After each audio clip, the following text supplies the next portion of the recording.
Welcome. It's another special Viking Warrior Day edition of It Takes a Viking, the official podcast of the Salem State University alumni and friends community. Very, very excited to have with us as part of this afternoon's episode, Dr. Chris Mauriello from the Department of History here at Salem State University. Chris, welcome to the show. Thanks for joining us. Glad to be here. Thank you very much. So as we know, it's Viking Warrior Day, our single largest day of giving here on campus. One of the special things that we are celebrating this year is that it's the 10th anniversary of the Center for Holocaust and Genocide Studies, a center that you oversee and direct.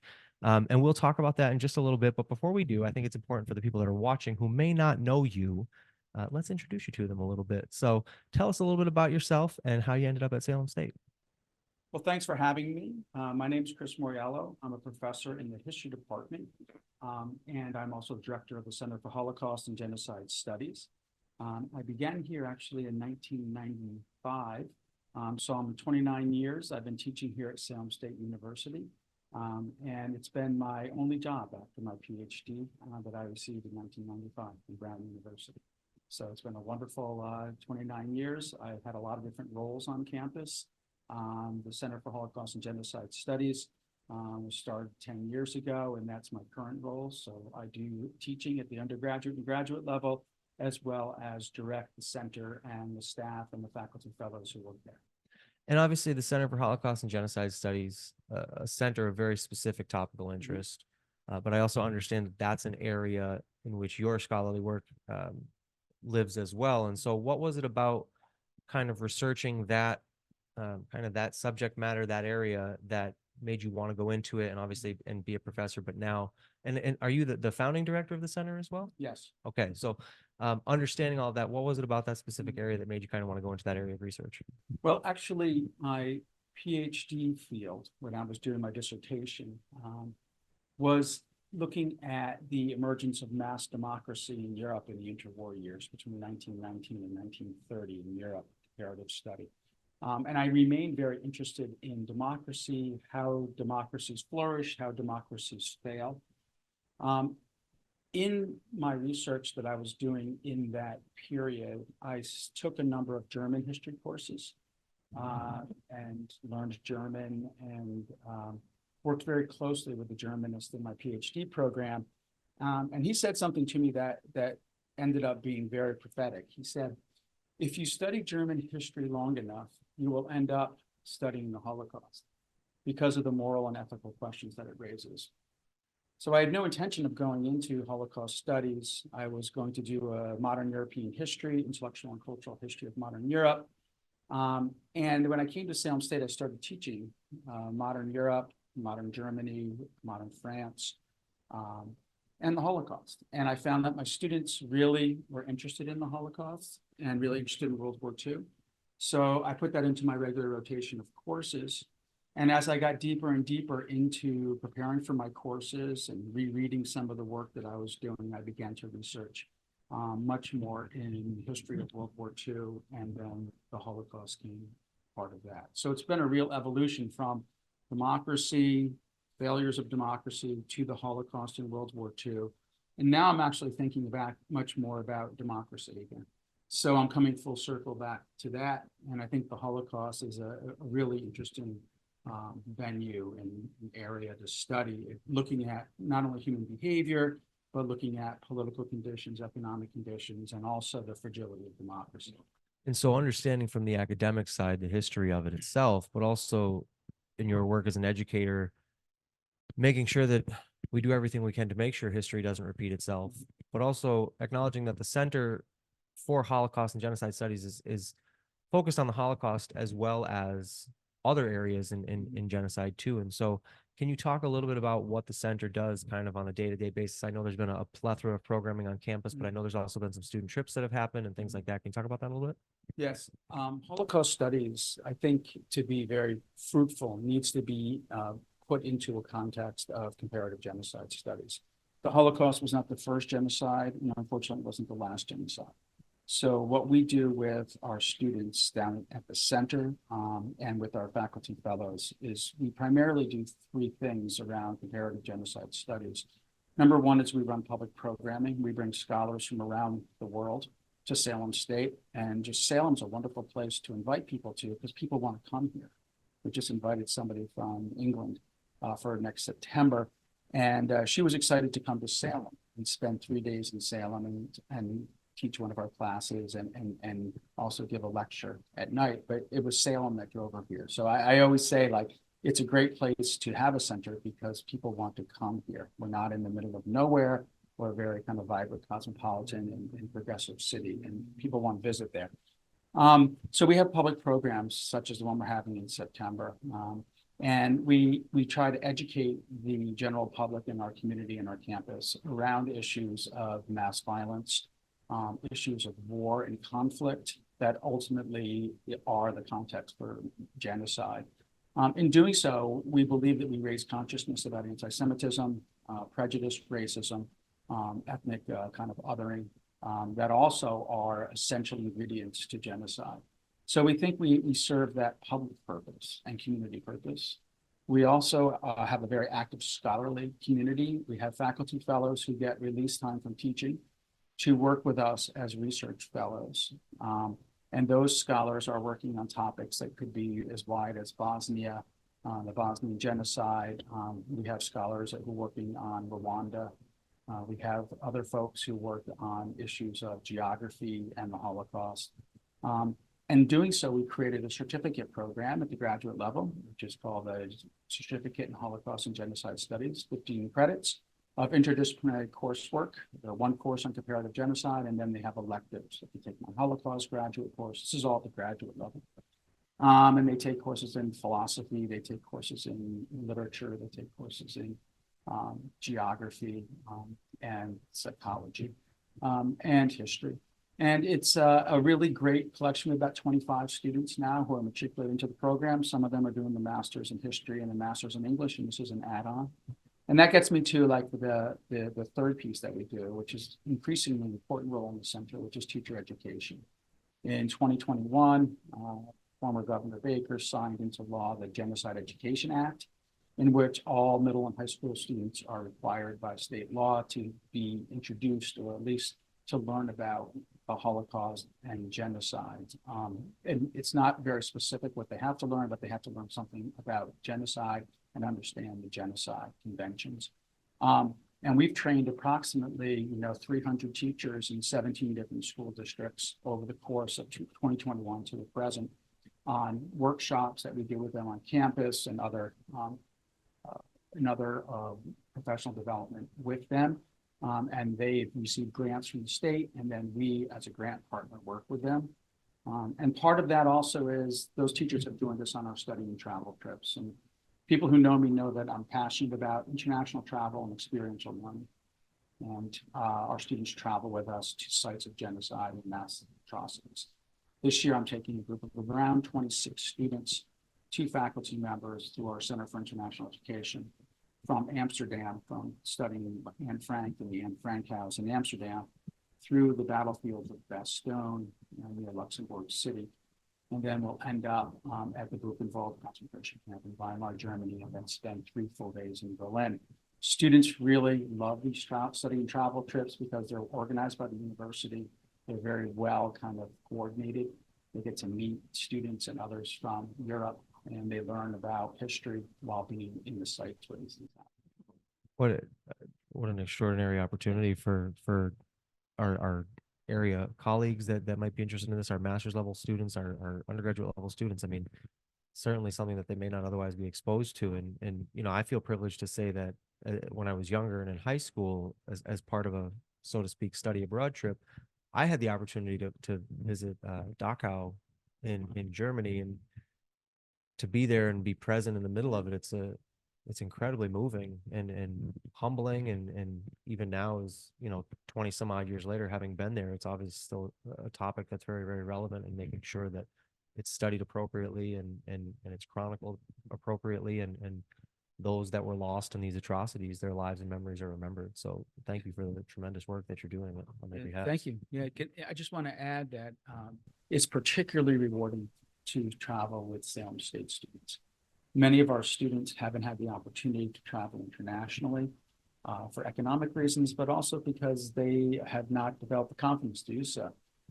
And what we do is we try to take them in a structured way two sites with people that they're familiar with, and then introduce them to the wonderful world of travel. And we hope that they become international travelers. And I'm proud to say that 4 of my students who went on trips with me, and I've been doing it since 2001, are now teachers who lead high school students internationally. And told me that the reason that they wanted to teach was they wanted to bring students to Europe, their high school students to Europe, and give them the same opportunities that they had through Salem State. So that's something unique to Salem State. I think these faculty-led study travel, they're very popular, they're very economical, but they're really academic. I mean, students are required to do assignments, they get 3 credits, and I have to say, in the last 5 years, we've gotten specific donations from our wonderful sponsors and supporters that want our students to travel and have provided scholarships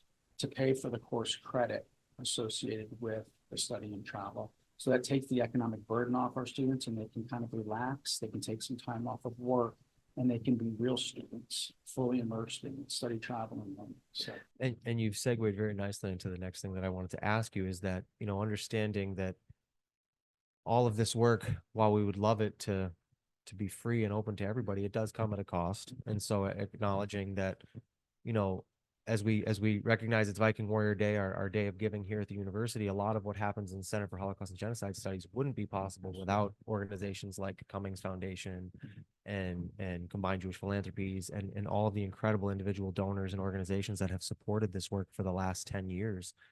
So we just want to take a moment to say thank you to those organizations as well.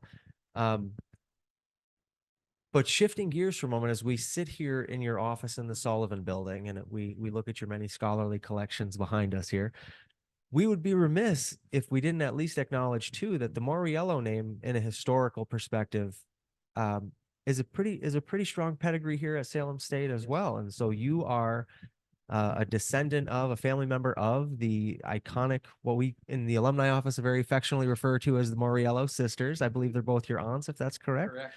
So we have Aunt Edna Mauriello and Aunt Dorothy Mauriello Foley, classes of 44 and 48 respectively. I wonder, did their history here, their affinity and connection with the college, did that play a role at all in you wanting to be an educator here? Yes, both of my father's sisters, Edna and Dorothy, were educators.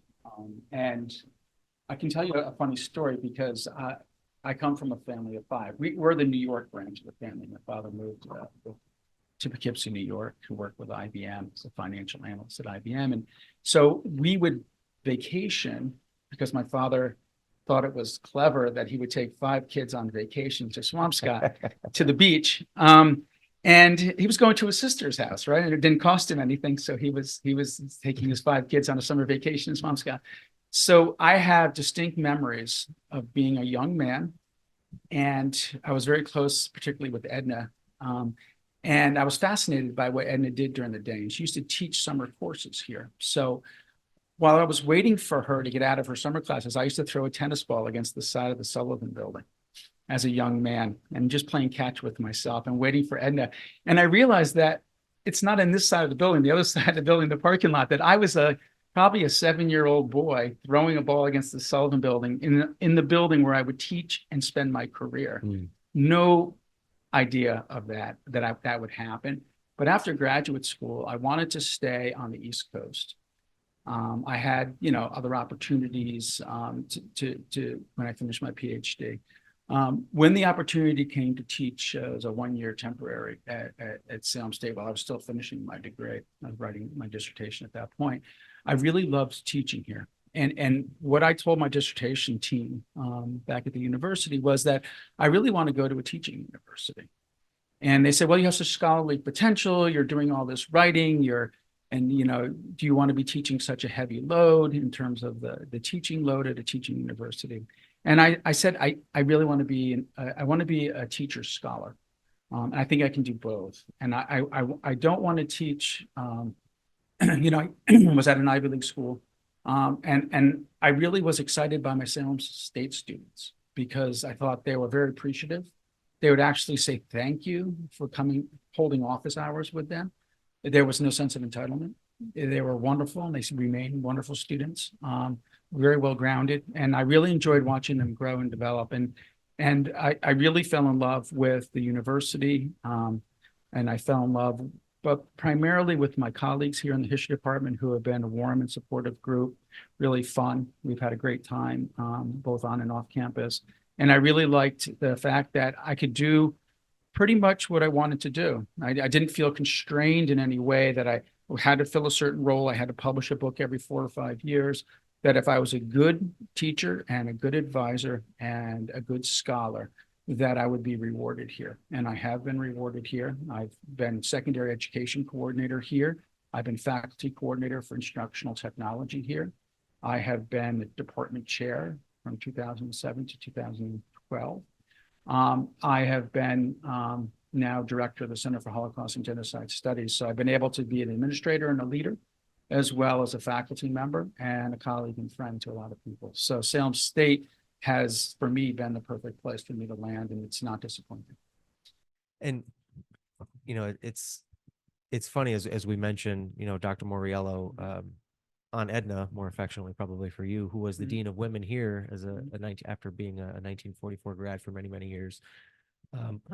And Aunt Dorothy, who went on to be this, you know, iconic Revere educator. I just wanted to, there's a great story that I have from the two of them in my first time ever meeting them. Was Edna had kind of very affectionately walked up to me and took me by the arm, and she said, "Who are you?" And I explained myself, that I was a new member in the alumni relations office, and it was at a Friends of the McEwen School of Education board meeting, for which those two were very, very long time volunteers. Yeah. And we were introducing ourselves throughout the room, and Edna, one of the things that, if you didn't know it about her, was that she spoke fluent Italian. And she was telling us this story about how she had taken a position in Italy, and several precocious kids in the classroom were surprised that an American was teaching them.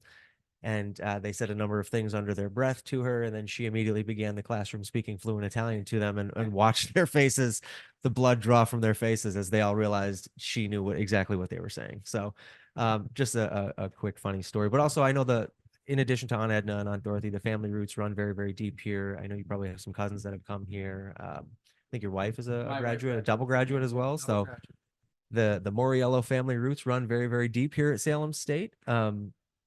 But yeah, it's just, you know, Chris, you're doing some phenomenal work in CHEGS, as we more affectionately call it, Center for Holocaust and Genocide Studies, CHGS. Just want to thank you for the extraordinary work that you're doing down there, in continuing to raise awareness about the importance of again recognizing these atrocities as they have occurred, and remembering those that have fallen victim as a result of them. So certainly want to thank you. Certainly want to thank all the individual donors and organizations that have supported CHEGS over the years. Happy 10th anniversary. What an extraordinary feat. Thank you. On May 1st, we're having a celebration of our 10 years, and we're publishing through the Advancement Office, we're publishing a 10-year retrospective of what we've done. And Stephanie Young, my colleague at the center, is editing it. And she's decided that she wanted the words from our supporters and our students and our friends. And it's been wonderful working, because connecting back over 10 years, particularly the people who are with us in the beginning. And I would be remiss if I didn't add that, you know, the Holocaust Center Boston North, which existed in Peabody with Harriet Wax and Summer Whites, who passed away in 2010. She was the founder, she and Harriet. And that we inherited the center, and we inherited their mission that they started in the 1970s. And when we came to Salem State, we took on an organization that already had a powerful presence. So many of the donors and supporters and others who continue to support us, if it weren't for the Cummings Foundation, were their first 2 grants to give us some seed money to start, and then continuing grant to go every, to last for 10 years. Without that foundation, we're just moving the ball forward, and hopefully another generation after me will take over the center and continue its important work, because we need it now more than ever. Standing on the shoulders of giants, so to speak. Absolutely. Yeah. Well, Chris, again, want to thank you for your time this afternoon and sharing more about the great work that's happening in CHEGS. We'll link to CHEGS website in the description for this post. If you've ever experienced a CHEGS program, or gotten to meet Chris, or participate in any of the programs that are offered, please let us know in the comments. And when that 10-year retrospective is ready, we'll be sure to share that out with our friends and alumni online as well. But otherwise, stay tuned for some more great content throughout the day here on It Takes a Viking, the official podcast of the Salem State University Alumni and Friends community. Thanks for watching. Thank you.